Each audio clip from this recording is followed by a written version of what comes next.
Hello, everyone, and welcome to another episode of Growth Digger, where we talk about everything growth, not just at the top of the funnel, but across the funnel, be it through creative marketing or sales ops or superior customer service, anything and everything that unlocks growth.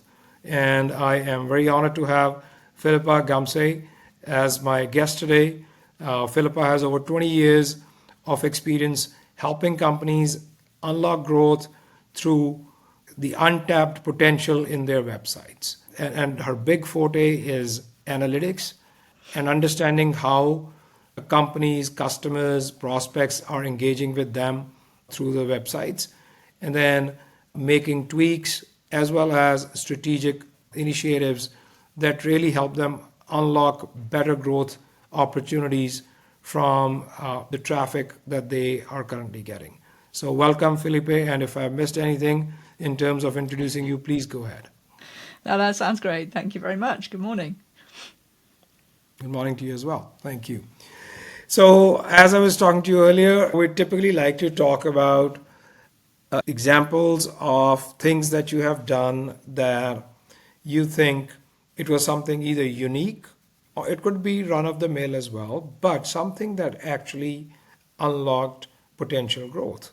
Whatever is the best example you can think of from the over 5,000 websites that you have worked with. I know it's going to be a hard pick, but let's go with it.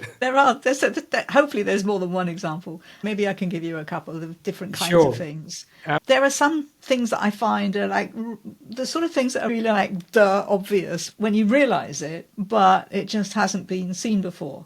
I think that essentially the things that unlock growth fall into two categories. One is where you find what I call a leak, an area where you've been losing opportunities, revenue, customers, whatever, and you find that leak, which you hadn't been aware of before, and you plug it.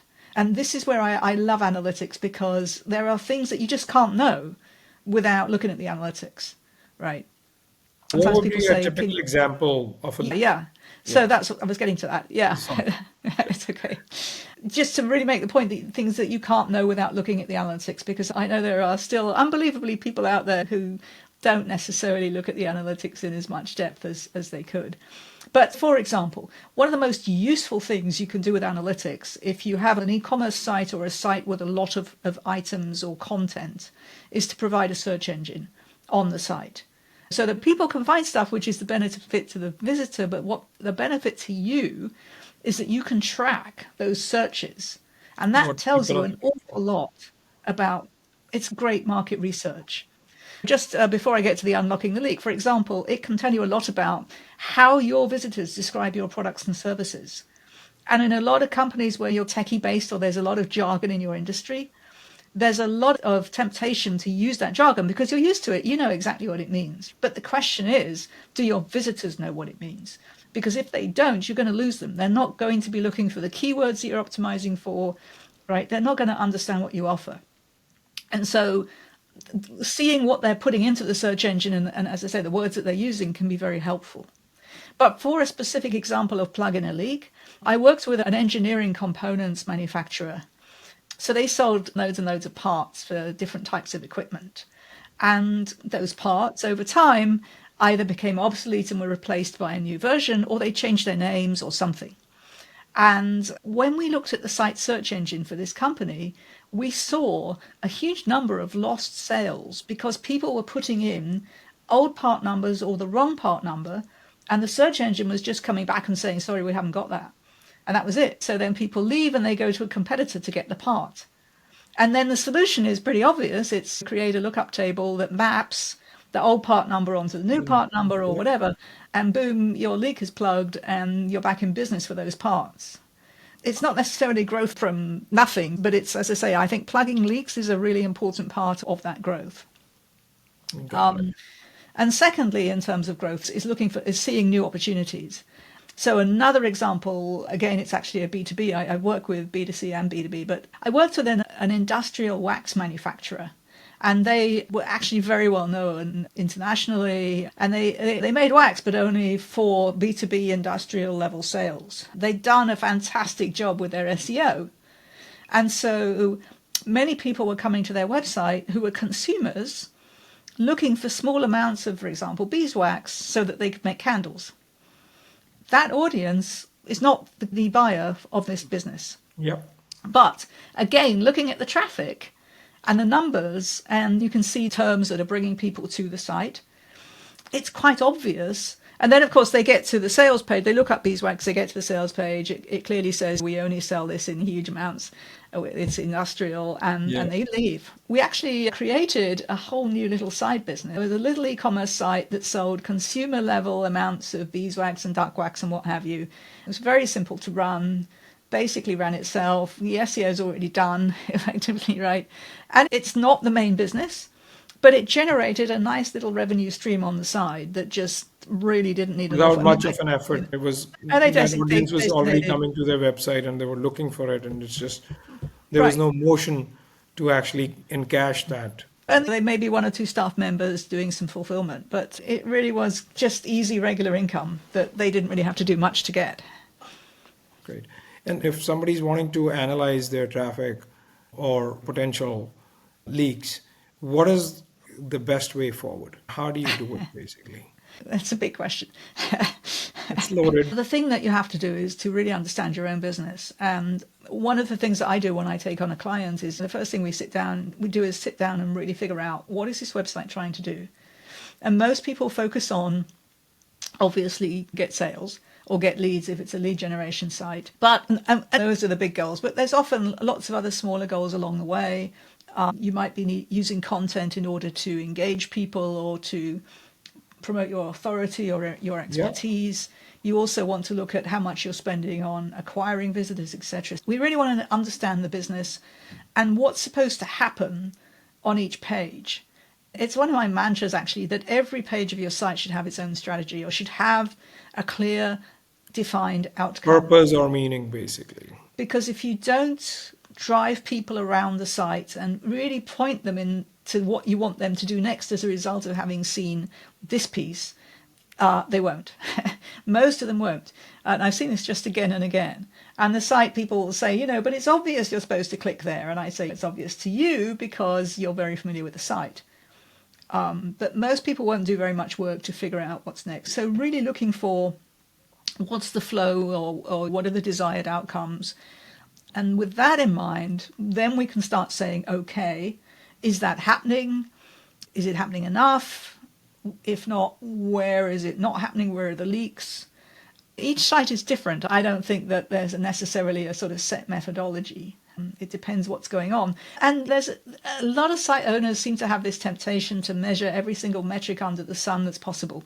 And that's a crazy thing to do, because there's really only a point in measuring anything if you know what you're going to do when you get the result. So what are you, in your opinion, what are like the top 5 metrics that one should care about when they're... Okay, so again, I'm going to push back at you, sorry. I don't believe in generic, these are the 5 metrics, because it depends on your specific situation today. So if you've got a problem, like if, for example, somebody came to me recently with his e-commerce site, and he was finding that there were an awful lot of product views and very few sales. And so what was the problem, right? So right there, we've got an immediate problem, and we know that's what we want to focus on. It doesn't make sense to say what at the top... You want, as I say, you want to look for metrics that you can do something about, that you would prioritize to know what's going on. And you want to start digging deeper as soon as possible. So you want to get beyond the... Sorry. And how would you do that? What would be your recommendation? Let's say I am like a businessman and I have a website, and maybe it's an e-commerce website, and I want to understand what is the missed opportunity for me. So how do I apply that? So what you want to do is to start looking at what's going on. For example, you're getting a ton of visitors, but they're not doing much. So the question is, does that mean that they're the wrong type of visitors? In which case, do you just want to not bother about them? Do you want to see if you have anything that could interest them or not? That kind of stuff that, like we just talked about. Yeah. Or are you getting a ton of visitors and then not doing very much because they can't find your stuff? Yeah. You can look at pages that have very low visitor levels that are important. Why do they have low visitor levels? Because you're not directing people to them. So you're always looking for what do I expect to be happening? Where is that falling apart? What might be the red flags about that? Got it. And I completely can agree with you that based on your business, based on your objectives, you got to identify what are the leading and trailing metrics that you want to track. And the thing about those metrics is, like I say, you might have an immediate problem, you figure it out, you do some testing, you solve it. Those 5 metrics to focus on is a great number because you can't measure everything at once. Yeah. But obviously those 5 metrics are then going to change. So they're not Yeah. set in stone at all. They Yeah, keep moving in they would accordance with evolve your with your business, they priorities. would evolve with your potential focus and everything else.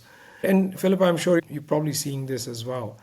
A lot of our customers are seeing a dip in search related, especially over the last one, because the chat GPTs and the Geminis and perplexities of the world are taking over where people are going for answers. Fewer and fewer people, especially on the B2B side, product searches are still happening on Google and Amazon, but a lot of times when people are looking for answers, they're actually going to one of the AI systems.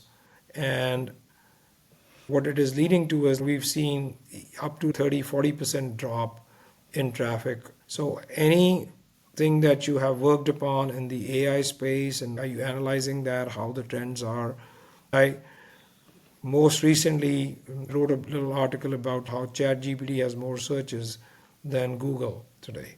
So that tells you something, that it has become a disruptor. So how Right. does one include that in their web strategy so that when somebody is looking for answers, at least some level of brand recognition and Yeah, I guess some of it's inevitable. Hopefully, when people, if they want to dig deeper, they would still do that. And I suppose inevitably the other thing is you've got to concentrate on other forms of acquisition as well. YouTube is still essentially the world's second largest search engine. Whenever people are looking for how-to videos, support videos, etc. And another thing to do, it's really antiquated technology, right? But your email list, it's very interesting that marketers consistently, even today, say that email is one of their top sources of quality visitors. So everything that you can do to get somebody onto your email list and then use that list, I think is also really because it's valuable. very targeted. You're Yeah. And giving it's the because people have already said they want to hear from you. They've given yeah, permission, right?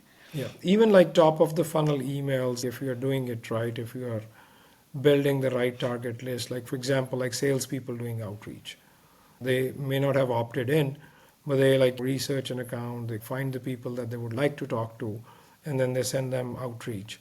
That typically comes back to your website. Or so, yeah, no, absolutely. I totally agree. I think email is still very relevant when done right. You just can't like spray and pray. Right, It has right, to be right. very targeted. It has to be more one-on-one communication. It's just like you can't just load up a list and say, let's send everybody the same exact message and Yeah. see if they react to it. No, totally agree. Yeah.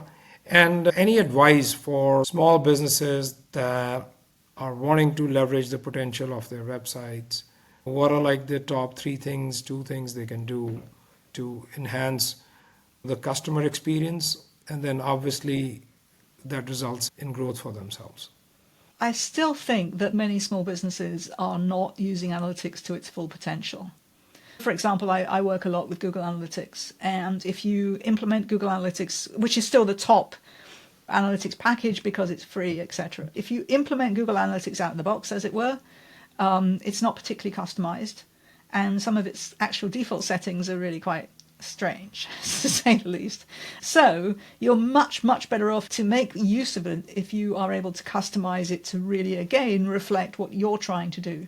And at the same time, I know that the numbers and charts and graphs and everything else can be completely overwhelming to somebody who's not used to it. I think there are well over 100, way more, I think, default things when you log Visuals that in. are brilliant in Google Crazy. Analytics. And honestly, quite, how is anybody supposed to start? If you don't know your way in, and this is not a commercial for either of us, we both do this kind of work, but seriously, get somebody to at least Help set it them. up for you, help you understand what's going on, create maybe some reports that will easily update so that you can see things that will actually mean something to you. All those tools are out there. But don't be put off by the amount of data, but harness that data to work for you. Got it. Oh, absolutely. And I totally agree with you. And then again, data analytics, web analytics is a very complex subject. It's not something that can be done very easily either. And I think once done, you also have to understand what are the next steps. So it's Right. not just I got this picture, I know what's working, what's not. Where do I need, but then you have to take decisions and then you have to follow up those decisions with like actions that actually have meaningful results. Which is very interesting because yes, AI tools are coming into analytics, so they can tell you, look, there's a spike in visitors or something's going on here, but they can't necessarily tell you why, and they can't necessarily yet tell you what to do about it most of the time. So I'm hoping that AI isn't going to take away our jobs just yet. I think it will augment our jobs. Anybody who's Yeah. doing analytics, they will rely on more and more AI technology for making their lives easier. But at the end of it, somebody has to understand the business and somebody has to put in the right prompts for the AI agents to work, right? Yeah. So we might not be coding as much as we used to in our past lives, but I do think that the human intervention in analytics is always going to be. It's the amount of data that is getting generated is obviously exponential growth in that. And when you have such a vast amount of data, technologies like AI will be really helpful in deciphering that, in bringing it together, and being able to actually paint a picture. But I think to paint that picture, you still need people that understand the business, that understand what needs to be measured, what's important, what's not, and then go from there. Yep. Okay. Thanks, Philippa. It was amazing talking to you, and I'm sure our audience would have learned a thing or two about analytics, how to approach analytics, and how, most importantly, to use the insights they get from the analytics to foster growth and solve problems. Thank you so much.